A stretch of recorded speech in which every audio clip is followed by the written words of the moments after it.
Hello guys, welcome to part 2 of the my question and answer with the Harley Spencer tarot deck. Here she is in all her glory. What a lovely old time. The questions came from my Instagram account, which must be a Gemini tarot with dots in between, like full stops in between each word.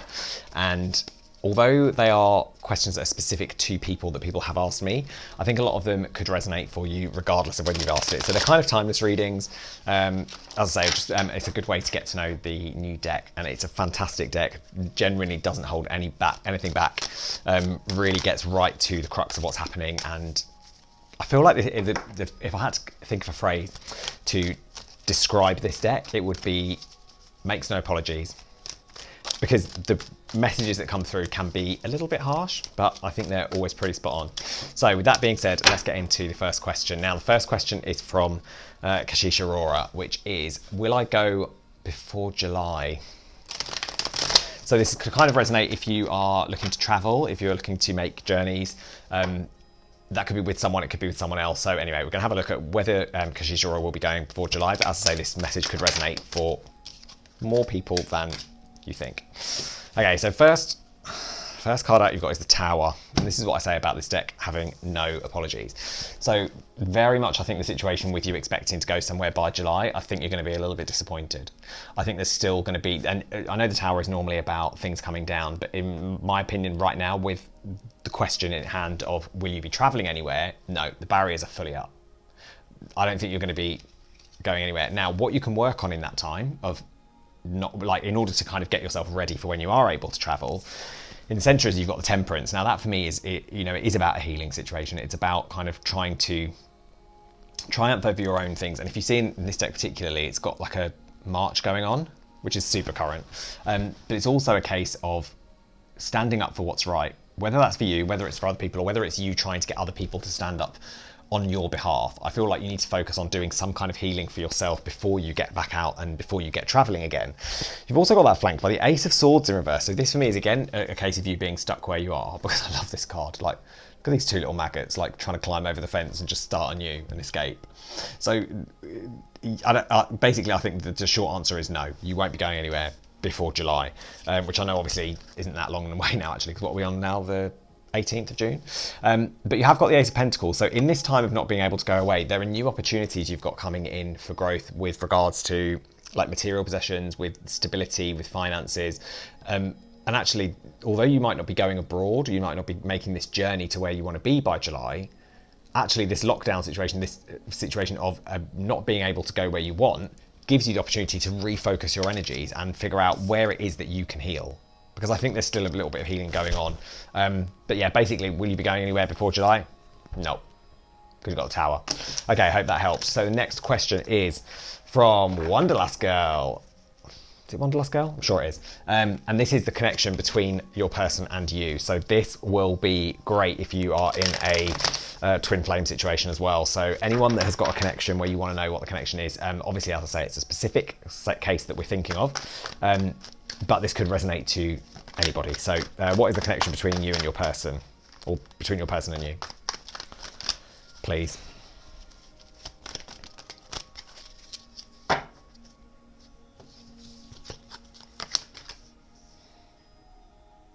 Okay, I think it's kind of good.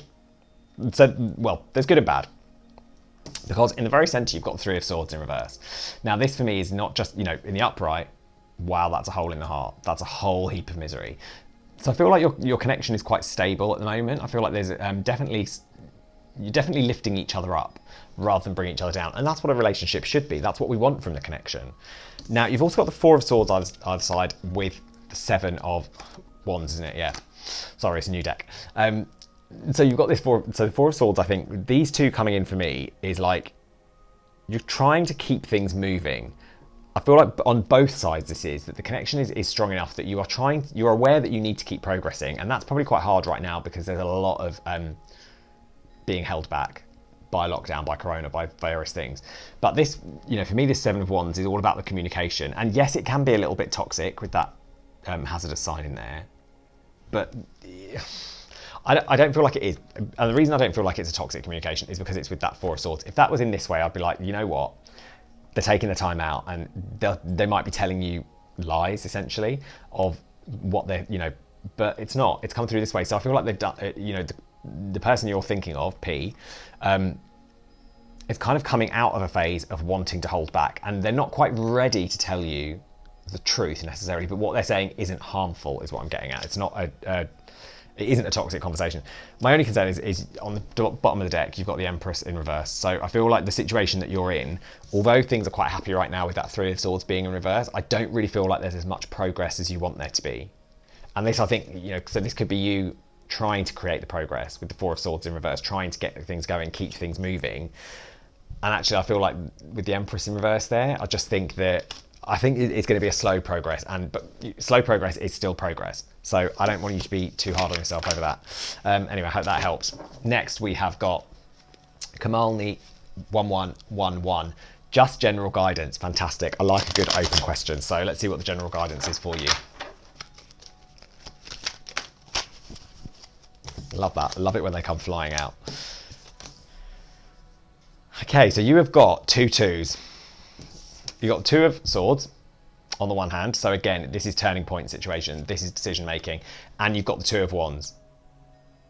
So you really, really need to focus on what it is that you want to do, because you've got these two cards which are decision making cards. Like this, as I say, this is going down the rabbit hole. The red pill, the blue pill. It's, that crossroads moment of actually trying to work out where it is that you want to go and what it is you want to do. And the Two of Wands is absolutely how you get there. But you have to decide where you want to be first before you can actually work out on how you get there. You've also got the Four of Cups. Now, for me, the Four of Cups is traditionally it's a disappointment card. But this deck, it is a disappointment, but not in the conventional way. Not in the way of, like in the traditional Rider-Waite-Smith, it's very much the divine offering you something and you're choosing to ignore it because you're so focused on what you've lost. This one, I don't get that so much with it, because if you look at this little boy, he sat down there with his chicken. He's a little bit like, I'm just waiting. I'm just waiting. I don't need to rush. I don't need to do anything. It's not so much of a disappointment. It's a kind of almost like a lazy energy. Slightly arrogant, like, no, I don't need to do it. Now, there's one more card that jumped out. Oh, Magician in reverse. So I think you've got to be wary of people that are being a little bit underhand, because this, for me, in the reverse view, is very much about like the manipulative side of the magician, the pulling strings here, there and everywhere, trying to make things work that shouldn't really work, trying to make things fit into like square pegs and round holes situation. And maybe that's why you're feeling a little bit lazy, like a little bit unenthusiastic, but the general energy for you at the moment is it's decision time. Work out, I think there's a great, there's a great thing about like pros and cons lists. I'm a big fan of lists.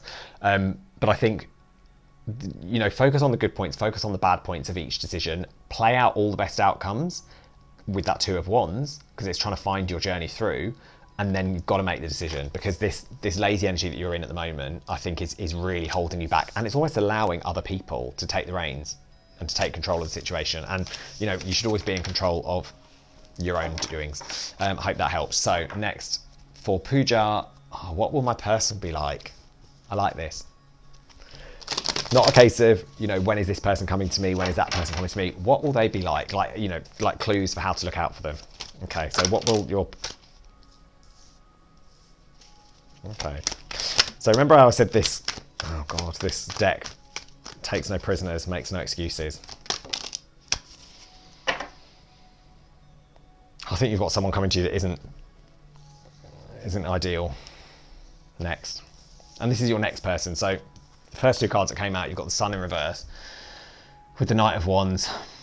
I don't know if you can read that, if it's reversed or if it's upright, but this for me is a situation where you've got someone coming in who I feel like they're going to promise you absolutely everything under the sun.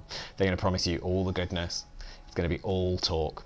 Because actually, while you're busy falling for them, they're busy waking up in the morning and being like, oh, I've had a lovely time. I've had a lovely time. And that's about as far as it's going. And that's really, really, really, really tough. The next card you got out is a Star in reverse. So this person isn't what you want.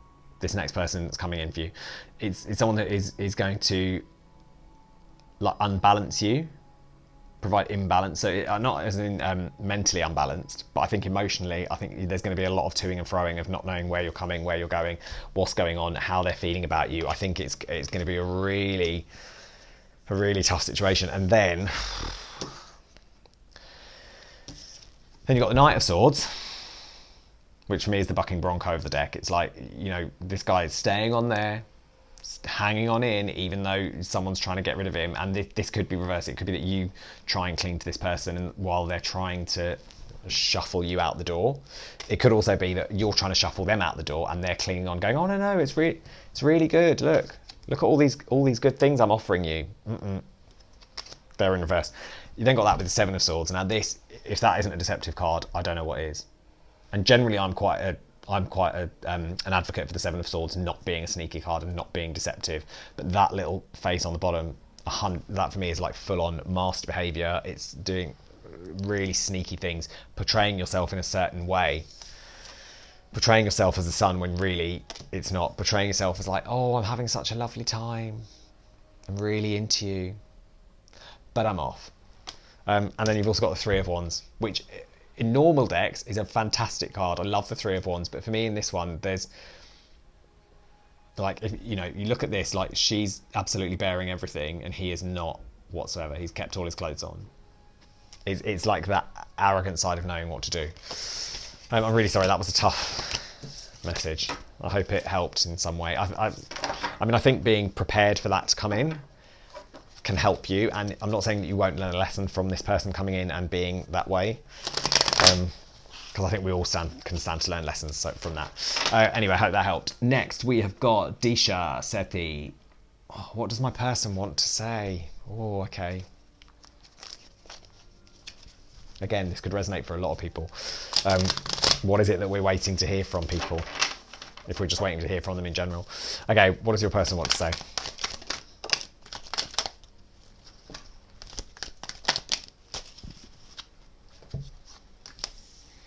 Okay, so your first two out. You've got a Hanged Man in reverse and an Ace of Pentacles in reverse.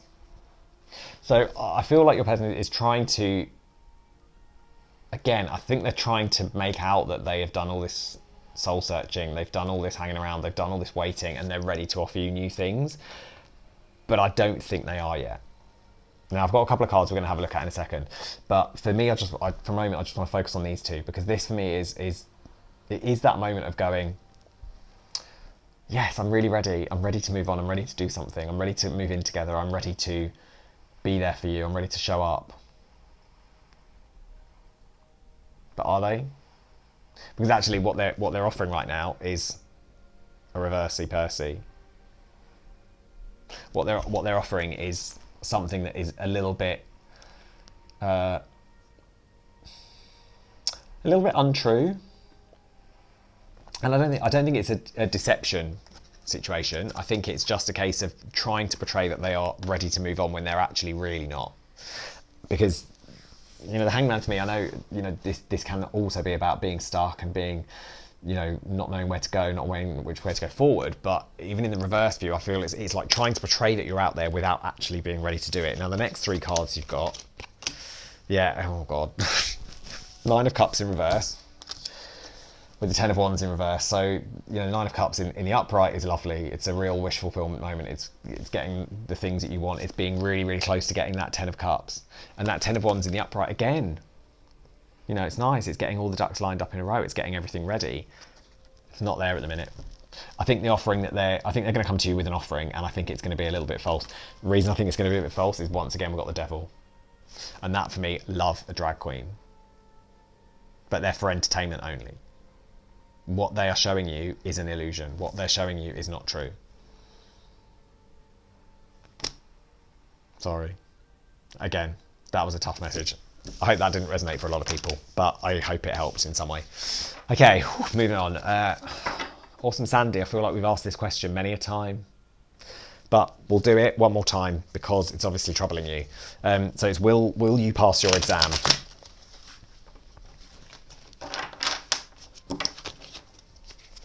Because again, I suppose a lot of people are coming up to exams, so as things stand, will you pass your exam?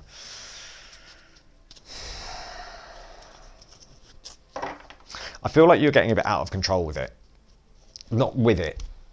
I feel like the control of the situation in the exam is weighing you down because you've got that Queen of Pentacles in reverse. So I think you're putting a little bit too much pressure on it. And don't get me wrong, I know from previous questions, previous askings of the same question, that it's a big exam. I understand that, but I think you're letting things get to you too much. In the upright, the Queen of Pentacles is fantastic. She's all about the self-love. She's all about getting everything lined up, having everything working in the right way. But it's also come up with the Knight of Cups in reverse. And again, in the upright, fantastic card. In the reverse, I think this exam is actually weighing you down massively. And I think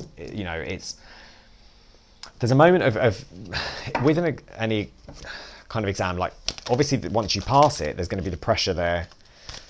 There's a pressure to pass because it's obviously something that's very important to you. But you've also got the Six of Swords in reverse. Now the Six of Swords to me in the upright, again, it's actually a little bit more like the Six of Cups, I think, in this deck, where it's that reunion at the end of the war. It's coming home, it's serving your purpose, and you've done what you needed to do. You fought the good fight, and you get to come home and enjoy the rewards. So it is still that progress.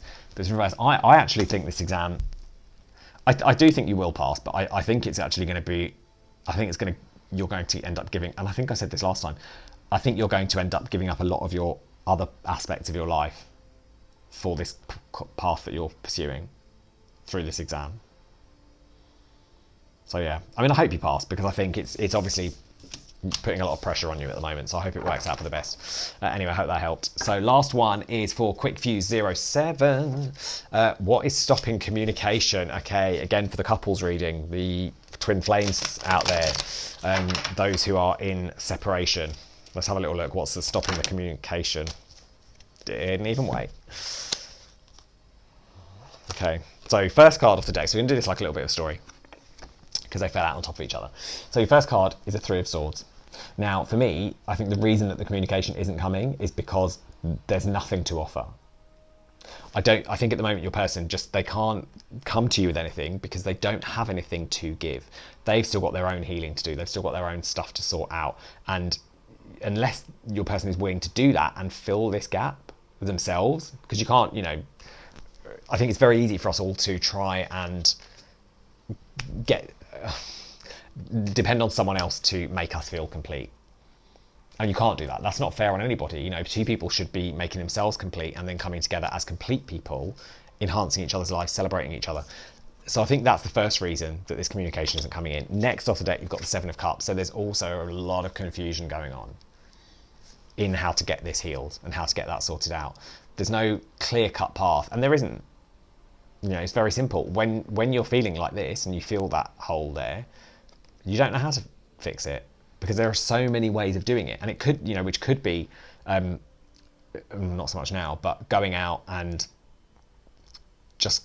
getting amongst it, throwing caution to the wind, drinking, partying, doing what you need to do to try and fill that hole. But it doesn't always work, and yes, there's a lot of colour going on there, and I adore this card. I think it's super pretty, with all of that abundance going on. But so that's my main concern for why they're not communicating. There are also, again, the Devil coming out. So there's also a little bit of I think this is more, rather than it being a case of being deceitful, I think it's more, for me at the moment, particularly with these cards following after the Seven of Cups, it's more a case of like the party aspect, the addiction side of things, not addiction as in like, drugs and alcohol and sex and stuff like that. But I think it's more a case of addiction to the party lifestyle, to going out, to just enjoying everything, just the freedom. And sometimes I'm all for that. I think, it is important to have that moment where you just go out and cut loose and party. But also they're not communicating with you because, again, they don't have anything to offer. They can't offer you what you want right now, because that Nine of Cups in reverse, which again, is the Wish card in the upright. It's getting everything ready, like the doves flying, the magic happening. But it's not. I just think at the moment your person is not communicating because, for one, they've got nothing to offer. For two, they're still confused about how they're going to heal themselves. For three, they're still partying. And for four, they can't give you what they want.